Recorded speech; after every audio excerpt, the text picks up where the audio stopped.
Welcome Scorpio to your in-depth weekly forecast for week commencing the 15th of July for the Ascendant, the Sun or the Moon. As the week begins, your traditional ruler of Mars is in a direct conjunction with Uranus, the planet which is exalted in your sign, but in its full in Taurus. This combination can be quite fierce. If you're wanting to set a boundary on a relationship matter, this will certainly give you all the tools to do it. But someone could find you quite fierce. But perhaps it's needed. If you feel that someone's been taking you for granted, they may need to be reminded of your rights in the situation. Could be a colleague, could be a family member, could be your kids. It could be a partner, because the seventh house where this occurs is where we interact with people. It's relationships, but it's also where we do need to find that balance between what we want and what other people want from us. And that is more complex with Mars.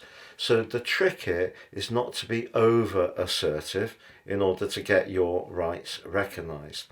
But the Sun in your sister water sign of Cancer is actually linking to this duo pretty well through the whole of this week in a very dynamic way. So if there's someone that you're collaborating with where you can share or input different skills in a very complementary way, and you're working on something that you're both really inspired by, maybe an idea to go on holiday together, maybe it's a joint business venture, maybe it's around a hobby, the collaboration and cooperation between you can really create a lot of spark, which can be exciting. Now you've also got Venus and Mercury right at the top of your chart now, which is how we connect to the wider world. But Mercury is in a discordant angle to Saturn. Saturn's in the part of your chart to do with expressing your talents. Can be about romance, the fifth house. Saturn asks us to work very hard. Mercury in the 10th house is you wanting recognition.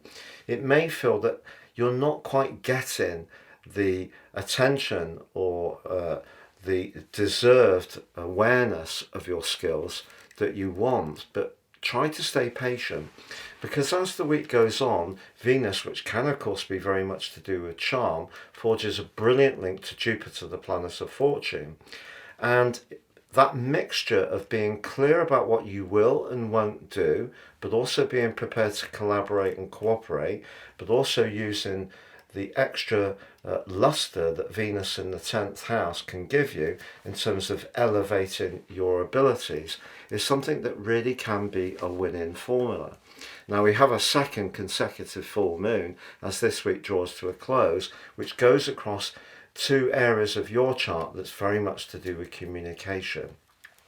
The moon's in the 3rd house, which can be where we express ourselves quickly but don't necessarily take so much time, whereas the sun's in the 9th house where you want to be a free spirit.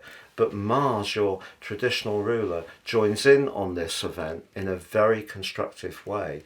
And if you have been talking about a financial matter and you are wanting to get that increase in your package or find yourself a better paid role, or if there is someone you're drawn to in a very exciting electric way with Mars combining with Uranus, by the end of this week the conversations you have could really set your pulse racing. It's been a real pleasure being with you, Scorpio. Have a great week, and if you've yet to subscribe, please do so now.